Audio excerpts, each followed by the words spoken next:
नमस्कार। YouTube channel maths era and civil engineering by RP Vyas एवं Teachment app की ओर से मैं आरपी व्यास यानी राजेंद्र भैया G diploma third year fifth semester के उन सभी स्टूडेंट्स का जो कि सिविल ब्रांच के हैं हार्दिक स्वागत एवं अभिनंदन करता हूं, जिनको सब्जेक्ट कोड CE 5001 यानी कि design of steel and RCC structures में A+ ग्रेड लेके आनी है।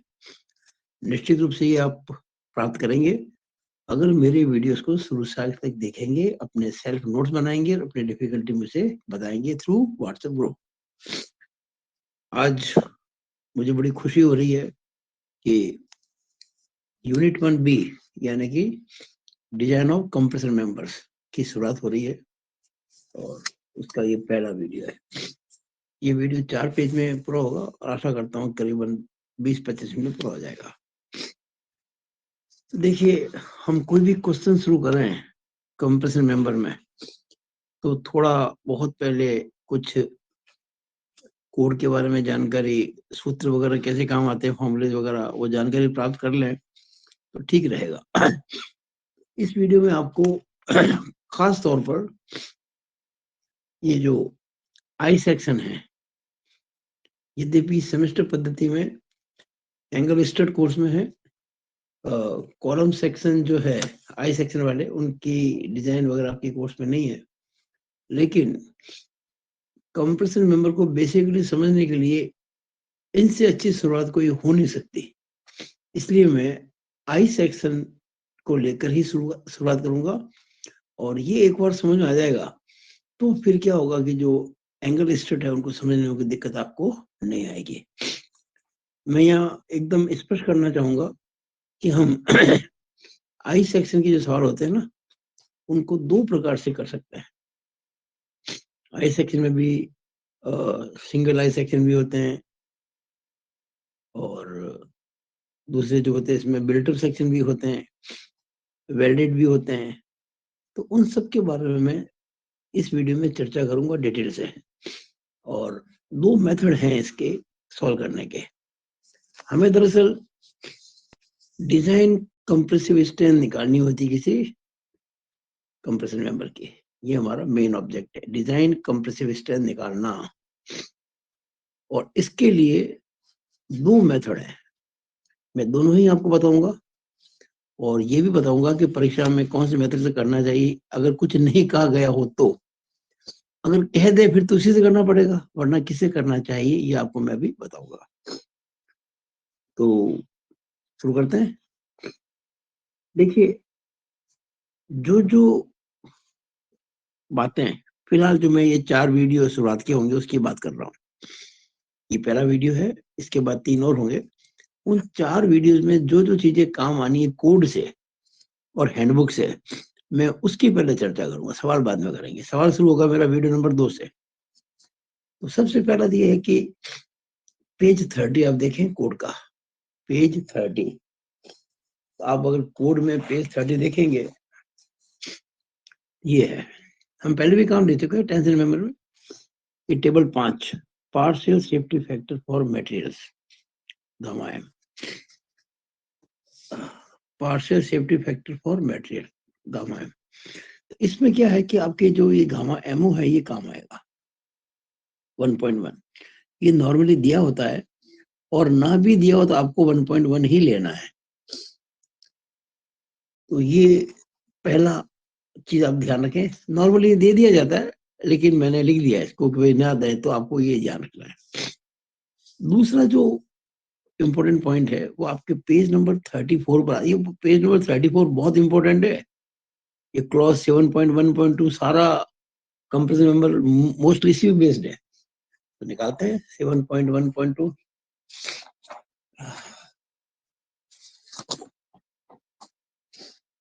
पेज 34 देखिएगा। इसमें मैंने जो कोड से देख के सब कुछ लिखा है, तो अच्छा होगा मैं आपको कोड से ही बताऊं सारी चीजें। एक तो ये पीडी है, पीडी की वैल्यू कितनी होती है, एसी क्या होता है, एफसीडी क्या होता है, इसके बारे में हम चर्चा करेंगे। चलो इसमें देखने से पहले आप पी का मान पीडी से कम होना चाहिए, या यूं कहें कि पीडी पी से बड़ा होना चाहिए। पीडी क्या है? डिजाइन कंप्रेसिव स्ट्रेंथ, यानी आपका जो सेक्शन है वो कितना लोड ले रहा है, उसकी स्ट्रेंथ कितनी है पीडी।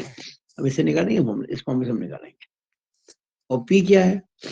पी का मतलब जो एक्चुअल में लोड आ रहा है ना, लेकिन कैसा? सर्विस लोड नहीं, वो लोड फैक्टर से गुणा करने के बाद जो लोड आता है, 1.5 से गुणा करने के बाद जो आता है ना लोड, उस लोड की बात कर रहे हो हम। क्योंकि आपकी जो डिजाइन का मेथड उसकी बेस पे बात कर रहे हैं अपन।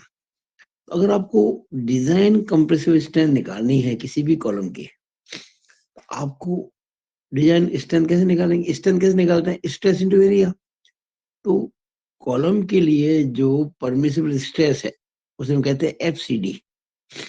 क्या बोलते हैं? एफसीडी। और एफसीडी को बोलते हैं डिजाइन कंप्रेसिव स्ट्रेस। इसकी यूनिट क्या होती है? न्यूटन पर mm स्क्वायर। और एसी का मतलब होता है एरिया इन कंप्रेशन, किसमें लेंगे? मिलीमीटर स्क्वायर के अंदर। तो जो डिजाइन कंप्रेसिव स्ट्रेंथ आ जाएगी वो न्यूटन में आ जाएगी। ये mm स्क्वायर, ये न्यूटन पर mm स्क्वायर।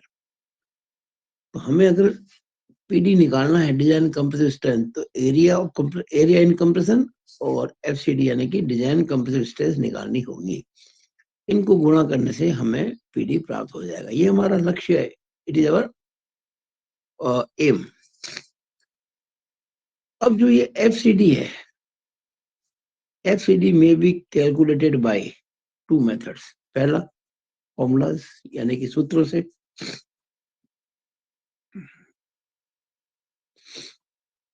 और दूसरा टेबल्स फ्रॉम कोड। कोड में जो टेबल्स हैं उसके द्वारा। तो हम आपको अभी इस वीडियो में दोनों मेथड अच्छे से समझाएंगे। ये आप अच्छे से समझेंगे ना, तभी न्यूमेरिकल्स कर पाएंगे। तो बाय फॉर्मूला, सूत्रों से। अगर सूत्रों से आपको स्ट्रेंथ निकालनी सीखनी है तो पेज 34 पे आ जाइए, 7.1.2.1। ये देखिएगा, ये पेज 34 पे आ जाइए, ये देखिएगा 7.1.2.1। ये आपको इसमें दिखने में दिक्कत आएगी, अक्सर छोटे हैं, तो इसलिए मैं आपको यही दिखा देता हूँ जो मैंने लिखा हुआ है, बड़े अक्षर वही लिया मैंने। ये आपको याद करने की जरूरत नहीं है, ये कोड में जो है वही लिया मैंने। ये एफसीडी का फॉर्मूला है, अच्छे से समझ लो। मैं फिर कह रहा हूँ, याद नहीं करना है क्योंकि कोड में लिखा हुआ है। और ये पेज 7.1.2.1 एग्जैक्टली ये फॉर्मूला है जो आप देख रहे हैं, ये वाला फॉर्मूला, ये वाला फॉर्मूला। इसमें क्या थोड़ा हर चीज कोई बिखरी हुई है, कोई कहीं है, कोई कहीं है। मैंने सबको एक माला में पिरो लिया, सबको, इन मोतियों को। तो एफसीडी के लिए ये फॉर्मूला रहेगा, याद रखें आप। सॉरी, मैं फिर बोला याद रखें, याद नहीं रखना है, कोड में है। Fi अपॉन गामा एमओ, ये partial safety factor for material है, जो मैंने आपको कहा था हमेशा 1.1 ही लिया जाएगा। ये नॉर्मली दिया होता है, ना दिया तो आपको 1.1 लेना है। कहाँ से लेना है मैं समझा चुका हूँ आपको, पेज 30। पेज 30 में आपको ये मिलेगा, यहाँ पे शुरुआत के अंदर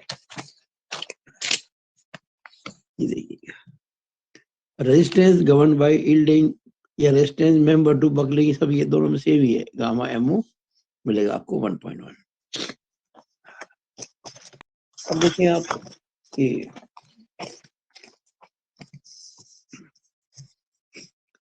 Fi आपको पता है कि Fe 250 ग्रेड की स्टील काम आती है डिजाइन में, या उसको कई बार कैपिटल ई 250 भी कहते हैं। ई 250 ग्रेड स्टील, उसके लिए Fi की वैल्यू 250 न्यूटन पर एम स्क्वायर होती है। ये अगर आपको नहीं भी दी हो तो आपको याद रखनी है और ये काम में लेनी है। तो Fi में कोई समस्या नहीं, अपॉन इसमें कोई समस्या नहीं। यानी ऊपर क्या हो गया? ये हो गया न्यूमरेटर, अंश 250/1.1। अब बात करते हैं हर की, डिनोमिनेटर की। इसमें 5 plus 5 square minus lambda square bracket में पावर 0.5। 0.5 का मतलब होता है 1/2, और पावर 1/2 का मतलब, जैसे मान लीजिए x की पावर 1/2 है, इसका मतलब अंडर रूट एक्स होता है। तो ये एक्चुअली आप phi square minus lambda square करके उसका रूट निकालेंगे और उसमें फाई जोड़ेंगे। अब क्या है कि इस फॉर्मूले को कई बार ऐसे भी लिख देते हैं। ये एक टर्म आपको बता दूं मैं क्या है, स्ट्रेस रिडक्शन फैक्टर। इसको, ये सिंबल बड़ा अजीब सा है, इसको कैसे याद रखें। आपको लैम्डा बनाना आता होगा डेफिनेटली, ये लैम्डा ऐसा बनाते हैं ना, बस इसको थोड़ा सा ये उल्टा घुमा दो, ये सिंबल बन जाएगा। स्ट्रेस रिडक्शन फैक्टर ये होता है 1/5 + 5 स्क्वायर माइनस लैम्डा स्क्वायर की पावर 0.5। यानी आप यहाँ देखिएगा, अगर मैं इसको ऐसे लिखूं Fi/गामा अलग करके इंटू 1/5 प्लस दिस, तो उसको हम क्या देंगे, स्ट्रेस रिडक्शन फैक्टर। तो ये 1/, वाला, और ये जो वैल्यू है 1/, ये सारी जो आ रही वैल्यू, इसकी वैल्यू हमेशा 1 या 1 से कम आनी चाहिए। इसकी वैल्यू कह रहा हूं मैं, इस पूरी की। और अगर इस पूरी की वैल्यू 1 या 1 से कम आनी है, तो जो इसका डिनोमिनेटर है ये वाला 5 + 5 स्क्वायर माइनस लैम्डा स्क्वायर की पावर 0.5, ये 1 या 1 से ज्यादा होना चाहिए। अगर ये वैल्यू 1 होगी तभी तो 1/1 आएगी, और ये वैल्यू अगर 1 से ज्यादा होगी तभी तो ये 1 से कम आएगी। तो इसके, इस फैक्टर के 1 या 1 से कम, इस फैक्टर के 1 या 1 से कम होने के लिए जो ये डिनोमिनेटर है, इसकी वैल्यू हमेशा 1 या 1 से ज्यादा होनी चाहिए। और हमेशा आएगी, आप जब करेंगे कैलकुलेशन आप खुद देखेंगे 1 से ज्यादा ही आएगी। एक तो एक्सट्रीम केस में आती है। खैर, मैं फिर कह रहा हूँ, आपको इतना ज्यादा इसको ध्यान में नहीं रखना है, केवल आपको मैं समझा रहा हूँ। आपको तो केवल ये ध्यान रखना है, बस ये फॉर्मूला ध्यान रखना है। इसमें अपन फाई निकालेंगे, लैम्डा निकालेंगे, ये दो चीज जब निकल जाएगी ना, फाई तो ये फाई है, ये लैम्डा है, ये तो कोई दिक्कत नहीं है, तो आपको एफसीडी मिल जाएगा। हमारा मेन जो पर्पस क्या है, फाई निकालना और लैम्डा निकालना। ये तो मैंने ऐसे ही लिख दिया थोड़ा सा डीप में जाने के लिए। अब फाई कैसे निकाले हमारे, आप तो बस इसको ध्यान रखना, ये बस ये फॉर्मूला, ये सब छोड़ो इनको, क्योंकि इसकी जरूरत नहीं पड़ती है। वैसे ये जो आपका स्ट्रेस रिडक्शन फैक्टर है ना, मैं आपको इस बार में समझा दूं। ये कभी निकालने को आ जाए, मान लीजिए 2 मार्क्स के क्वेश्चन में या जो 3 मार्क्स के क्वेश्चन में आ सकता है, मैं तो ऐसा मानता हूँ। तो IAS 800 जो कोड है आपका, उसमें टेबल नंबर 8 है, page number 36, 37, 38, 39, buckling class ABCD। अभी हम इसी वीडियो में चर्चा करेंगे बकलिंग क्लास के बारे में। कोई कॉलम है, उसकी 4 बकलिंग क्लास होती है, A, B, C और D, और हर एक बकलिंग क्लास के लिए स्ट्रेस रिडक्शन फैक्टर अलग अलग होता है। और ये टेबल नंबर 8 मिलेगी पेज 36, 37, 38, 39 पे। आपको बता देता हूँ मैं,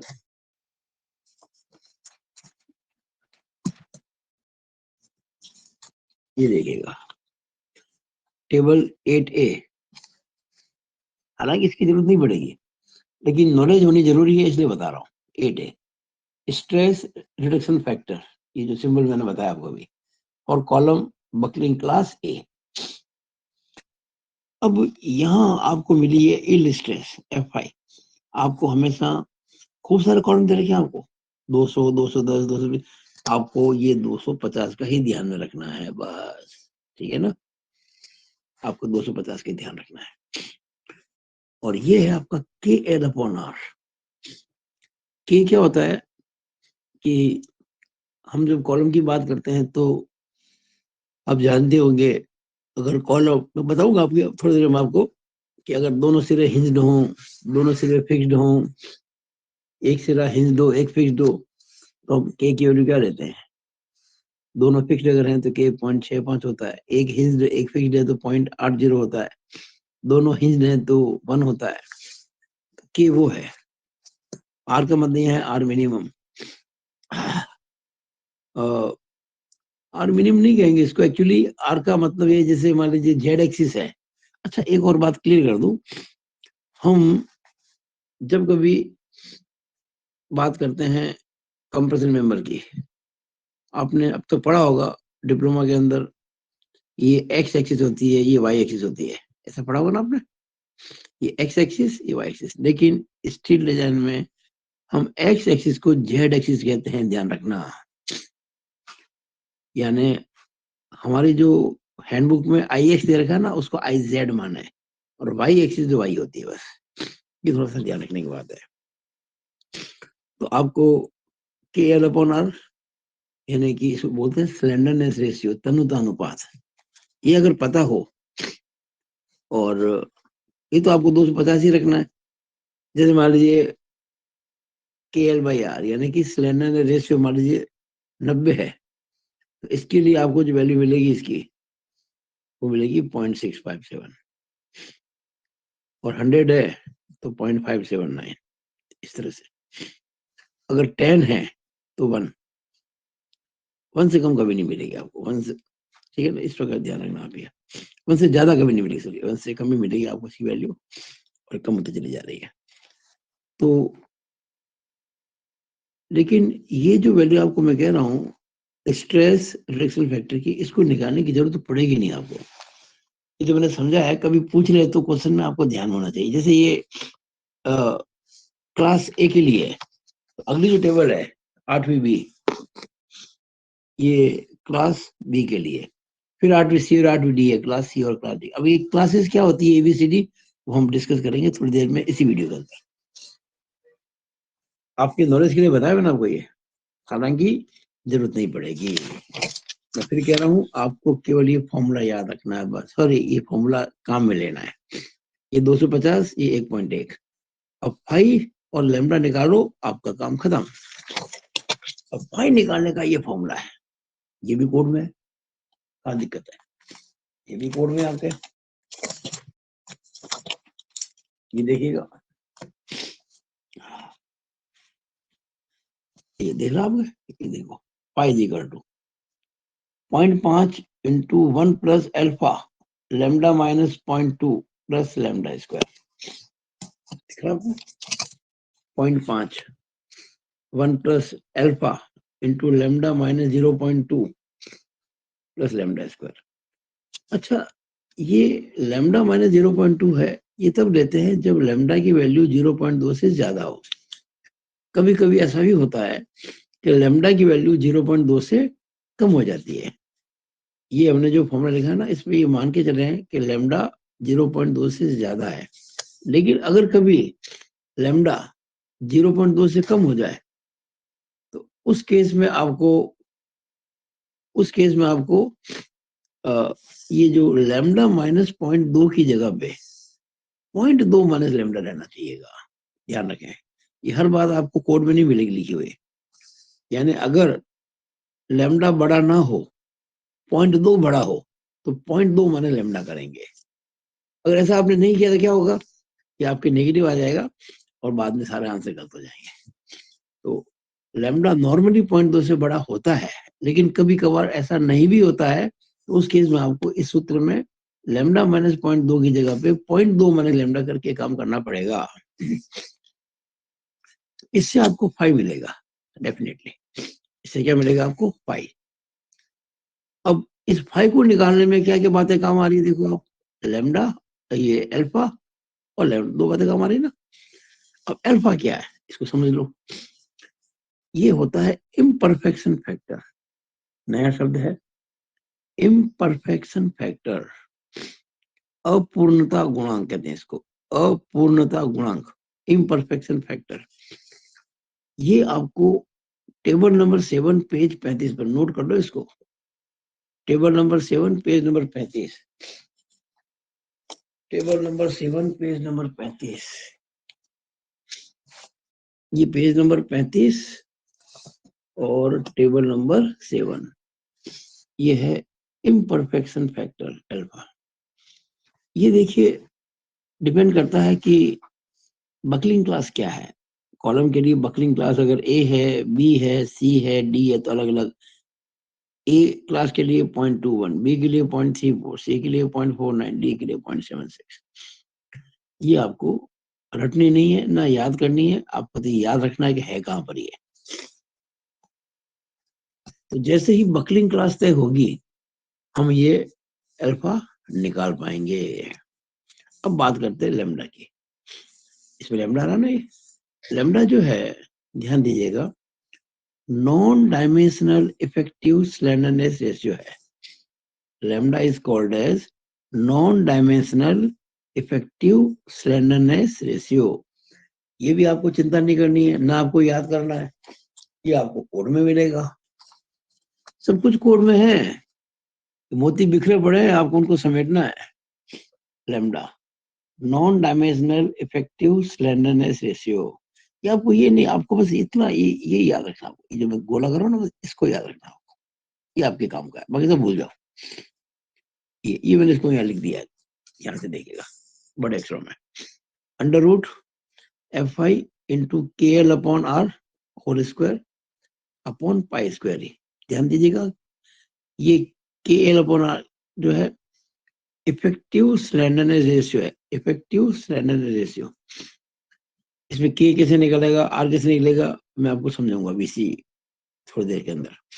तो के एल अपॉन आर आएगा ना, उसका स्क्वायर करेंगे पहले, तो उसको एफ आई से गुणा करेंगे, फिर जो आएगा उसमें पाई स्क्वायर इंटू ए से भाग लगाएंगे। ये क्या है, यंग्स मॉडुलस ऑफ इलास्टिसिटी। हमेशा आपको 2 इंटू 10⁵ न्यूटन पर एम स्क्वायर ही लेनी है, और कुछ नहीं लेनी आपको। 2 इंटू 10⁵ न्यूटन पर एम स्क्वायर। अब एल जो है ये एक्चुअल लेंथ है, आपको कॉलम की लेंथ मिल जाएगी क्वेश्चन के अंदर कि भाई कॉलम 4 मीटर लंबा है कि 6 मीटर लंबा है कि 5 मीटर लंबा है, it is given actual length. अच्छा, कई बार एक्चुअल लेंथ को ये भी कह देते हैं कि डिस्टेंस बिटवीन सेंटर ऑफ, इसको कह सकते हैं, इसका एक नाम और भी है centre to centre distance. Column के दो सिरे होते हैं, centre to centre of end connections भी कह सकते हैं इसको, centre to centre of end connections. जो कॉलम के दो सिरे होते हैं ना, उनके जो सीजी होती हैं, उन दो सीजी के बीच की दूरी, उसको हम कहते हैं एक्चुअल लेंथ। इसको कई बार अनसपोर्टेड लेंथ भी कहते हैं, एक्चुअल लेंथ को अनसपोर्टेड लेंथ भी कहते हैं।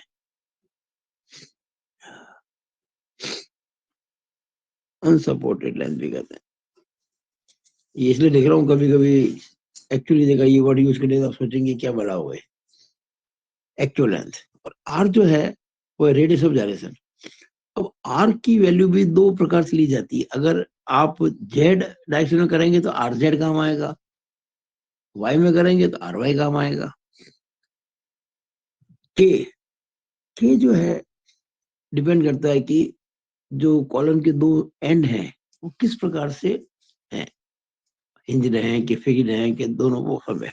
तो इसके लिए आपको जाना चाहिए पेज नंबर 45 पर, टेबल नंबर 11। हर चीज को नोट कर लो, आप हर चीज को नोट करेंगे तभी पार पड़ेगी। क्योंकि एग्जाम में क्या होता है कि आप फिर ढूंढते रह जाओगे, पेज मिलेंगे नहीं और सवाल नहीं होगा। तो इस पूरे चैप्टर के जितने भी पेजेस है ना, आप जब चैप्टर पूरा करेंगे तो आपको पेज नंबर दिखते रहेंगे मेरे वीडियो के अंदर, तो आप अपनी कॉपी में नोट करते रहो ताकि आपको याद। मैं तो कहता हूँ हर क्वेश्चन जब करते हैं अपन किसी भी चैप्टर का, तो आपके दिमाग में फिक्स होना चाहिए ये तो इस पेज पर है, वो तो उस पेज पर है, वो तो इस पेज पर है, और सवाल करते करते अपना याद हो ही जाते हैं।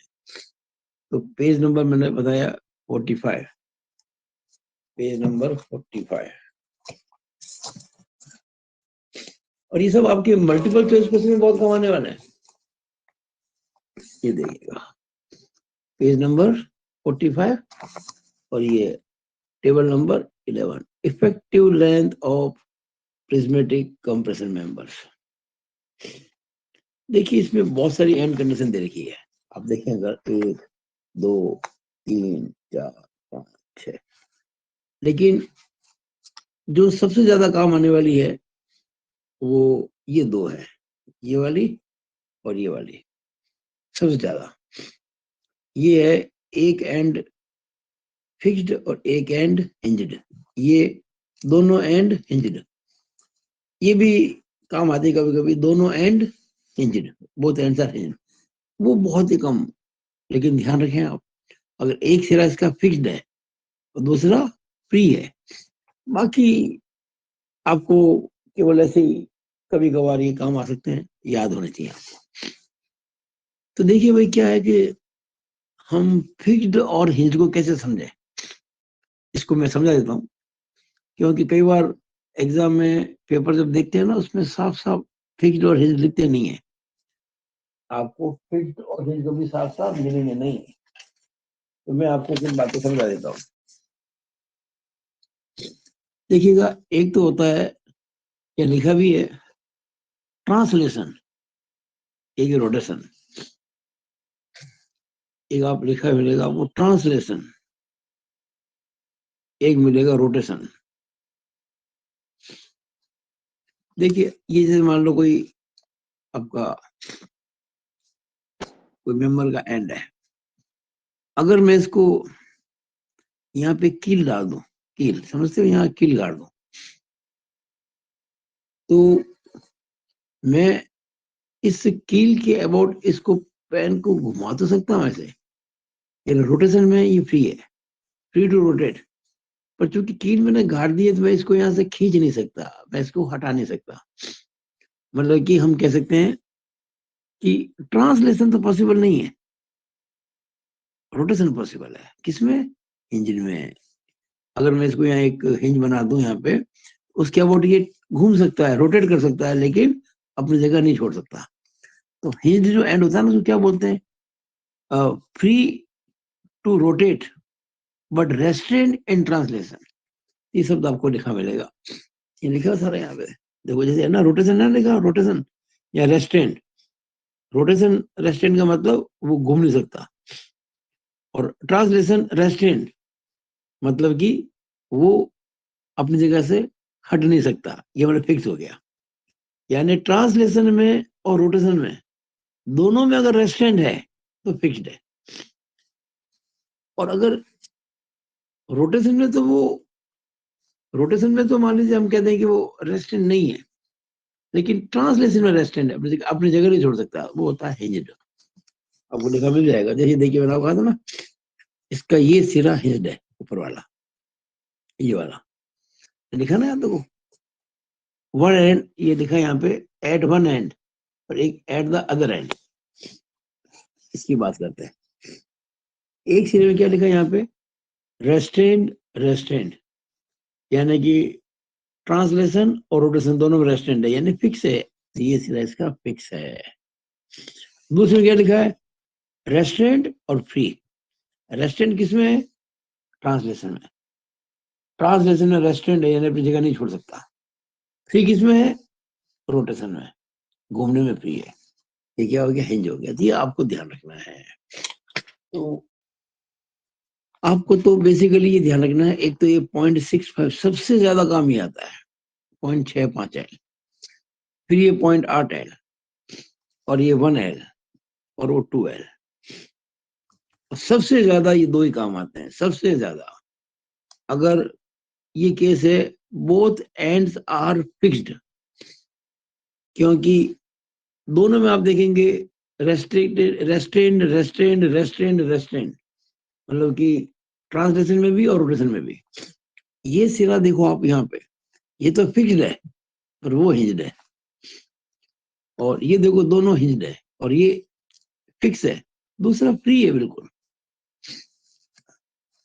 तो आपको मेरे ख्याल से बात समझ में आ गई होगी। तो ये के की वैल्यू एक्चुअली, ये आप देख रहे हैं ना, ये वैल्यू जैसे हमने कहा यहाँ पे 0.8L, तो के कितना हो गया? 0.8। हम कहते हैं ना यहाँ पे के एल, याद करो, हम ये वर्ड यूज किया के एल, तो के एल का मतलब ये है यहाँ पे 0.8L। तो के कितना हो गया? 0.8। के कितना हो गया? 0.65। तो के एल बराबर के निकालना आ गया आपको। आर हो गया रेडियस ऑफ जाइरेशन। के मैंने बता दिया आपको, पेज नंबर 45। ई लेंगे 2 × 10⁵ न्यूटन पर mm स्क्वायर। अब आगे बढ़ते हैं।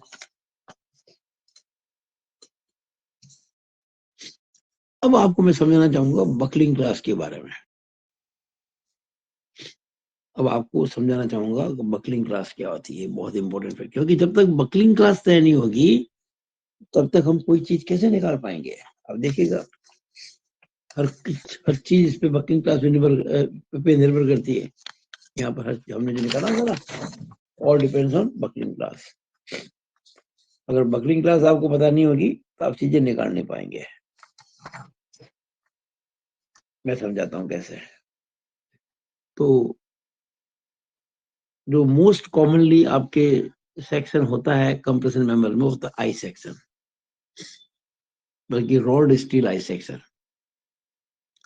ये फ्लैंज की विड्थ है ना, इसको बीएफ कहते हैं। ये आपको मिलेगा पेज 44 पर, याद रखिएगा, page 44 table 10, page 44 table 10, page 44 table 10, ये याद रखने भाई। पेज 4 नोट कर लो, नोट करते चले जाओ हर चीज को। पेज 44 और टेबल 10 क्या लिखा है, buckling class of cross sections. इसमें ये काम का है, ये भी वेल्ड आई सेक्शन में भी काम का है। अभी एक सवाल मैंने आपके लिए आज, अभी जो आने वाले 3 वीडियो होंगे इस वीडियो के बाद में, उनमें ये 2 सवाल किए मैंने, इन 2 प्रकार के किए। ये आपके अभी फिलहाल कोई काम नहीं आना है, ये कोई काम नहीं आना है, बीटेक में काम आएगा। और आपके कोर्स में चैनल सेक्शन है ही नहीं, टी भी नहीं है, ये भी नहीं है। तो आपके एंगल सेक्शन है कोर्स में, आपके एंगल सेक्शन है। तो एंगल सेक्शन में कोई दिक्कत नहीं है, बिल्कुल सिंपल सी चीज है। और एक, ये आपके तो कोर्स में नहीं है, लेकिन जो वार्षिक पद्धति के बच्चे हैं एनुअल स्कीम के, उनके कोर्स में है बिल्टअप मेंबर, संगठित खंड। जैसे कि यहाँ तो एक ही बताया है कि ये 2 आई सेक्शन है, ऊपर प्लेट लगा दी, और भी हो सकते हैं, सिंगल आई सेक्शन दे दी, ऊपर नीचे प्लेटें लगा दी, 2 चैनल सेक्शन हो गए, उसमें भी सब बातें कहलाती है संगठित खंड। ये सब बातें मैंने आपके लिए यहाँ पे, ये जो टेबल है ना, इस टेबल में कुछ अक्सर छोटे छोटे आपको दिखने में आएगी, पढ़ने में दिक्कत आएगी, तो मैं आपके लिए यहाँ खुला खुला करके काम कर दिया, समझ रहे हैं आप। तो आई सेक्शन जो है, इसमें विड्थ ऑफ फ्लैंज को बीएफ कहते हैं, ये थिकनेस ऑफ फ्लैंज को टीएफ कहते हैं, थिकनेस ऑफ वेब को टीडब्ल्यू कहते हैं, ओवरऑल हाइट को कैपिटल एच कहते हैं। ये एक्स एक्सिस नहीं, ये जेड एक्सिस है, और वो वाई एक्सिस है। अब आपको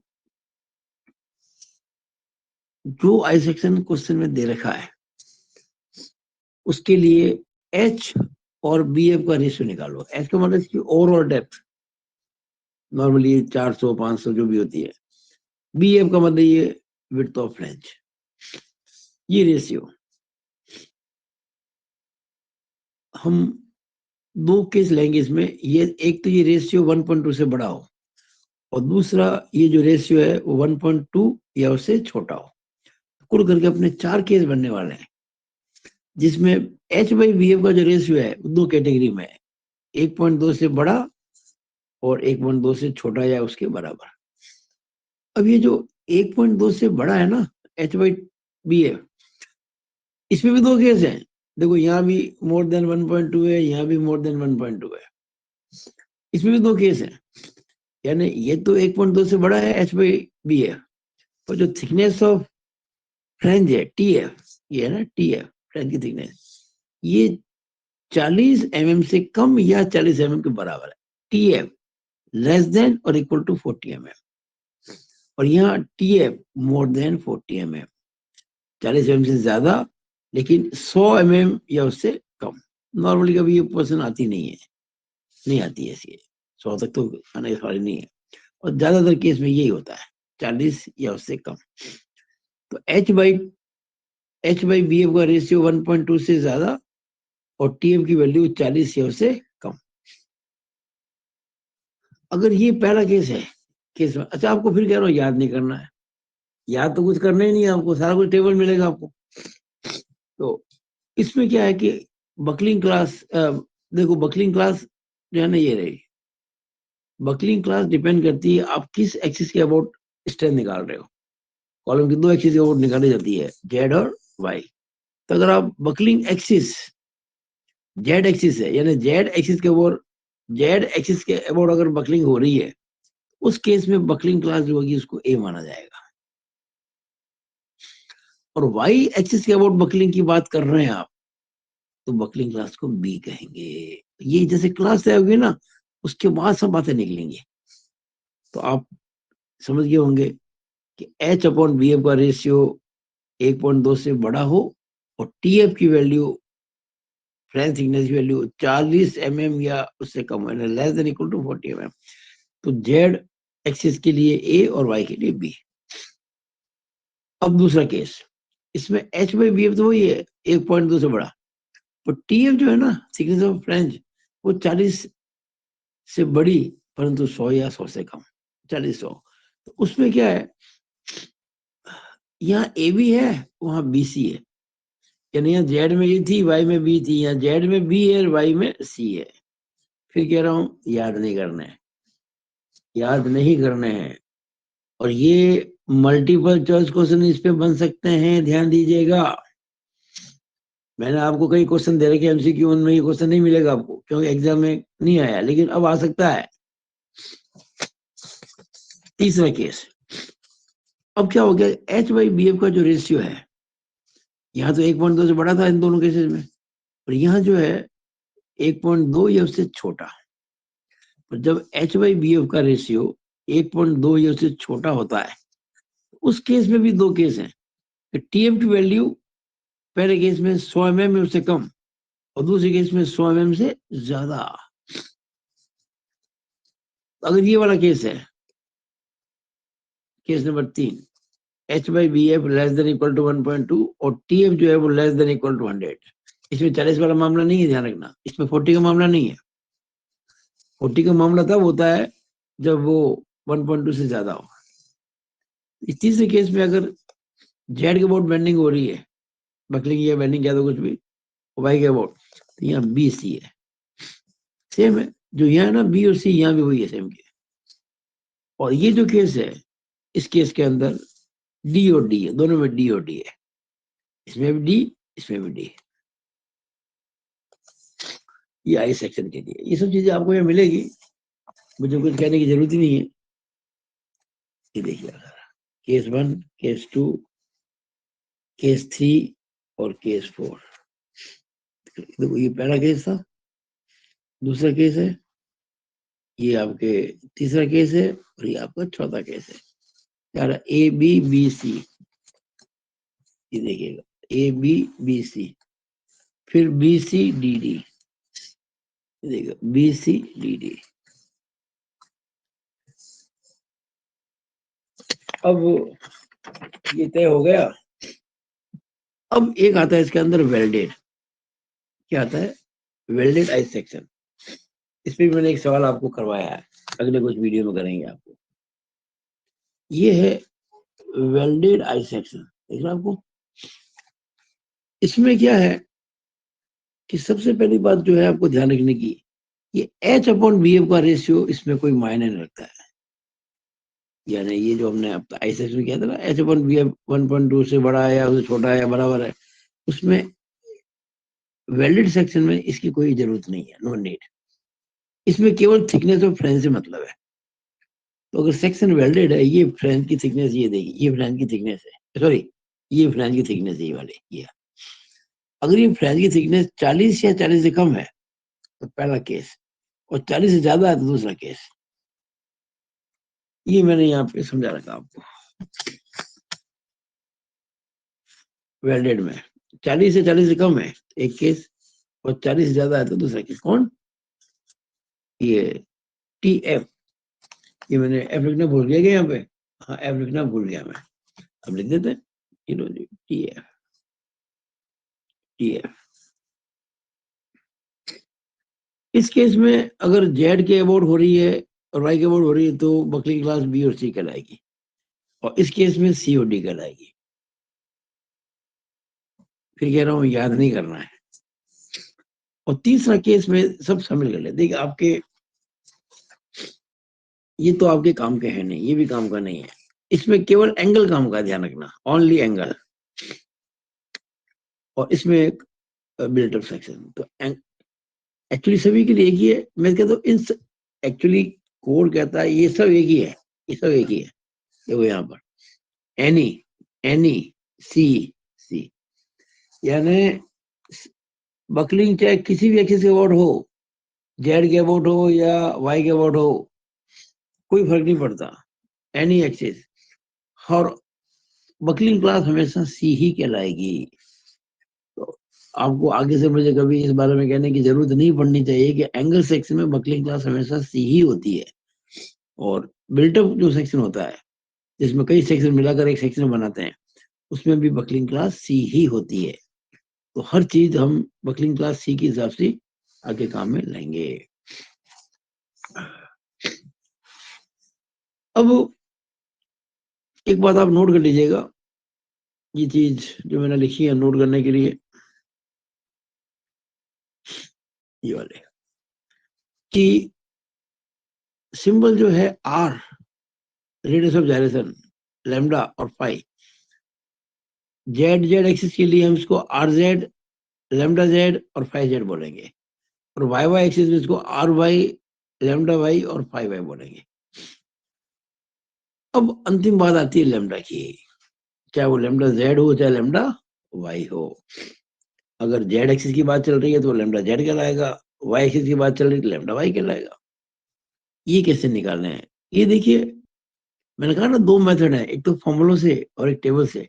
तो फॉर्मूले से मैंने निकालना पहले सिखा दिया आपको, अभी थोड़ी देर पहले मैंने आपको फॉर्मूले से निकालना पूरा सिखा दिया था। ये जो पेज नंबर 1 है, इसमें फॉर्मूला लगा नहीं, ये फॉर्मूला, ये फॉर्मूले से, ये सब कुछ फॉर्मूले से। और पेज नंबर जो 3 आपका है, अच्छा बकलिंग क्लास तो बतानी पड़ेगी, फॉर्मूले में बकलिंग क्लास तो काम आती है। अब जो बता रहा हूँ आपको, ये चीज है, ये लास्ट जो पोर्शन है लैम्डा निकालना, ये टेबल पे लिखा बच्चे काम आएगा। अब ये लैम्डा कैसे निकालना है, मैंने कहा ना जेड एक्सिस है तो लैम्डा जेड कहलाएगा, वाई है तो लैम्डा वाई कहलाएगा। Table number 9A 9B 9C note कर लो, ये नोट करना जरूरी है, भूल नहीं जाना। 9A 9B 9C 9D, page number 40 41 42 43, 40 41 42 43।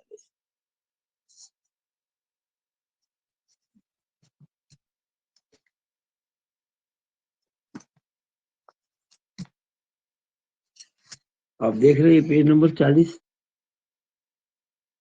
दिख रहा है 40 पेज, दिख रही है 9A, क्या लिखा हुआ है, design compressive stress FCK, FCD sorry, C stands for compression, D stands for design, MPa का मतलब न्यूटन पर मीटर स्क्वायर, और कॉलम बकलिंग क्लास A। अगली जो टेबल है वो बकलिंग क्लास B के लिए है, उसकी अगली C के लिए, उसकी अगली D के लिए। जो क्लास होगी ना उसी को काम लेना। आपके 4 टेबल है इसके अंदर, इसमें आपको 4 टेबल मिलेगी, 9A 9B 9C 9D। जो बकलिंग क्लास है उसके अकॉर्डिंगली आपको टेबल यूज करनी है। ए क्लास है तो पेज 40 पे, बी है तो 41 पे, सी है तो 42 पे, डी है तो 43 पे। अब यहाँ आपको दो चीज मिलेगी, KL/R और FCD। देखिएगा मैं समझा देता हूँ।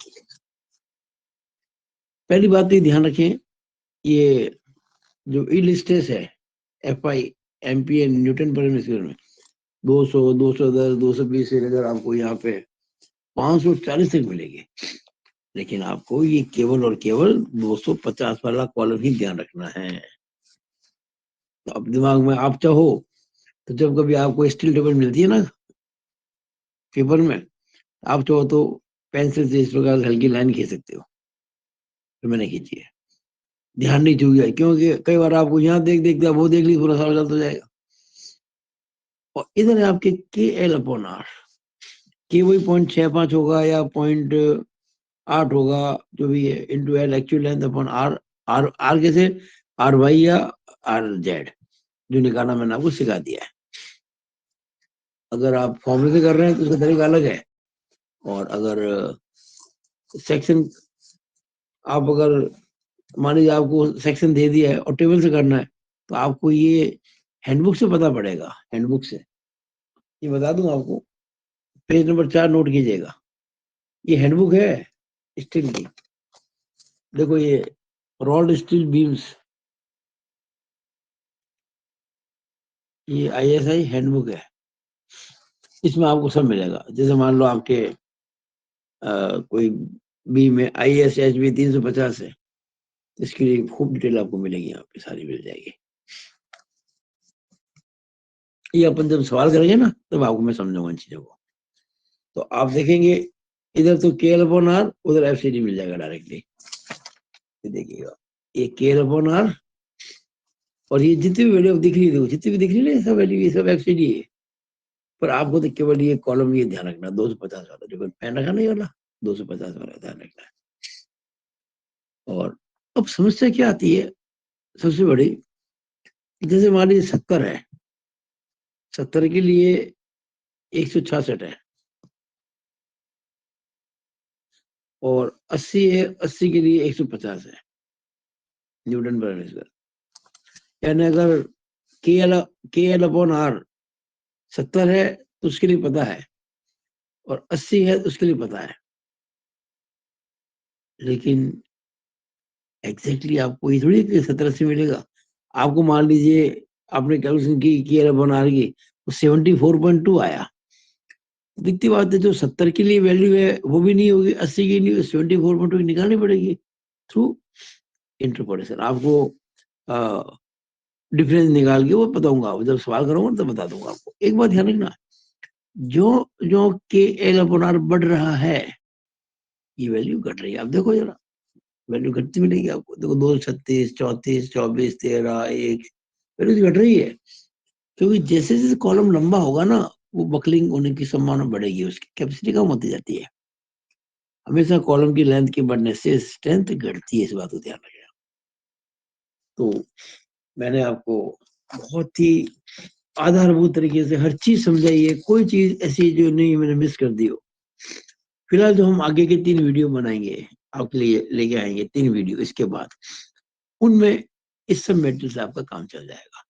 हाँ, उसके बाद जो वीडियो बनाएंगे उसमें कुछ बातें आपको और सिखाई जाएंगी, वो एंगल सेक्शन के लिहाज से। तो मैं सोचता हूँ अपने वीडियो को समाप्त करूँ, और आपने अच्छे से इसको देखा होगा, समझा होगा, आप अपने नोट भी बनाए और अच्छे से समझे। मेरी शुभकामनाएं आपके साथ में, it is all over about this video. Thank you.